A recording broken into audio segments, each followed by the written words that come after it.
ظلم و جبر کے بدترین دور میں 5 اگست کی کال پر پاکستانی قوم کا بڑی تعداد میں نکل کر احتجاج ریکارڈ کروانا نہ صرف قابل تعریف ہے بلکہ ملک پر چھائے ظلم کی اندھیری رات میں طلوع سحر کی نوید ہے۔ عوام نے جس تمام تر فسادیت کے باوجود کل سڑکوں پر نکل کر اپنے آئینی حقوق کے لیے احتجاج ریکارڈ کروایا، وہ قابل تحسین ہے۔ میں بالخصوص پنجاب کی عوام کو خراج تحسین پیش کرتا ہوں، جنہوں نے چھاپوں اور گرفتاریوں کے باوجود خوف کے سب بتوں کو توڑ دیا۔ سندھ، بلوچستان، گلگت بلتستان، کشمیر، پنجاب اور خیبر پختونخوا کی عوام نے جس تعداد میں 5 اگست کو ملک گیر احتجاج میں شامل ہوئے، وہ شاباش کے مستحق ہیں۔ لیڈرشپ پر پریشر کے باوجود بھرپور ملک گیر احتجاج عوامی شعور و بیداری کا شاندار مظہر ہے۔ پاکستان کی تاریخ میں آج تک کسی ڈکٹیٹر کے مارشل لا دور میں اس قدر ظلم نہیں ہوا جتنا عاصم لاء میں عاصم منیر کر رہا ہے۔ موجودہ دور کا موازنہ صرف یحییٰ خان کے دور سے کیا جا سکتا ہے، جب عوامی رائے کو روندنے کے غرض سے مجیب الرحمان کی پارٹی اور عوام پر فسادیت کے پہاڑ توڑے گئے اور محض اپنے اقتدار کے لیے ملک کو دو لخت کر دیا تھا۔ آج ملک میں جو ہو رہا ہے وہ سقوط ڈھاکہ کے دور کی یاد تازہ کرتا ہے۔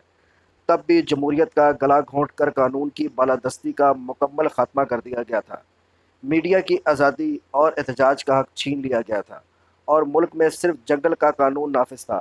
اس جبر کے نظام سے نجات صرف تب ممکن ہے جب یہ قوم یکجا ہو کر کھڑی ہوگی۔ ہماری تحریک کا اگلا اہم دن 14 اگست ہے۔ یہ وہ دن ہے جب ہمارے ابا و اجداد نے قربانیاں دے کر انگریزوں سے تو آزادی حاصل کر لی تھی، لیکن قوم آج تک حقیقی آزادی سے محروم ہے۔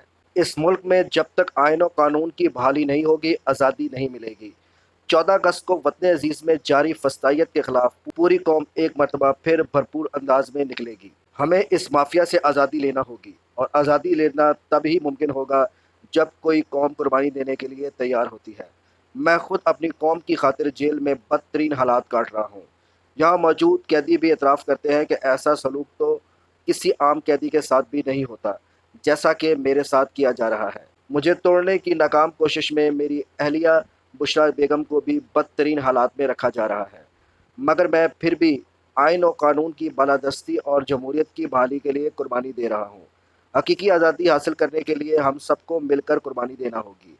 میں اس ڈاکو فراڈ الائنس کے آگے کبھی نہیں جھکوں گا اور عاصم لاء کو کبھی تسلیم نہیں کروں گا۔ مجھے ساری زندگی بھی جیل میں رہنا پڑے، میں اس کے لیے تیار ہوں۔ یاد رکھیں کہ بہادر قوموں کو دنیا کی کوئی طاقت شکست نہیں دے سکتی۔ تمام پاکستانی جیل جانے کے خوف اپنے دل سے نکال دیں۔ میرا تحریک انصاف کے ذمہ داران کو بھی خصوصی پیغام ہے کہ اپنے دلوں میں جیل کا ڈر نکال کر لوگوں کی قیادت کریں اور جمہور کی آواز پر لبیک کہتے ہوئے قیادت فراہم کریں۔ خیبر پختونخوا میں آپریشن صرف اور صرف تحریک انصاف کو کمزور کرنے کے لیے ہو رہا ہے۔ ایسا ہی آپریشن ANP کے دور میں بھی کیا گیا تھا، اور مشرف دور کی ناکام پالیسیوں کو اپنا کر ANP خیبر پختونخوا میں ختم ہو کر رہ گئی۔ میرا ہمیشہ یہ موقف رہا ہے کہ فوجی آپریشن کسی مسئلے کا حل نہیں ہوتا، بلکہ اس میں دہشت گردی، نفرت اور تباہی مزید پھیلتی ہے۔ قبائلی علاقوں میں کوئی نیا آپریشن ہرگز نہیں ہونا چاہیے۔ وہاں کے مسائل کا حل مقامی اور عوام کی منتخب نمائندوں کی بات چیت سے ہی ممکن ہوگا۔ صرف افغانستان سے رد عمل کی امید میں افغان مہاجرین کو جس بے دردی سے بے دخل کیا گیا، وہ بھی افسوسناک ہے۔ افغانستان سے کوئی رد عمل نہیں آیا تو اپنے ہی لوگوں پر بندوق اٹھا کر حالات خراب کرنے کی کوشش کی جا رہی ہے۔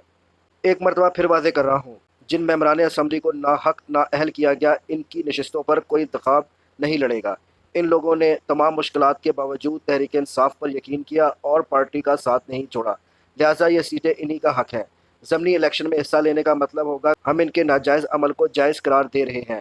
ضمنی الیکشن میں حصہ لینا ہمارے لوگوں کی کمر میں چھرا گھونپنے کا مترادف ہوگا۔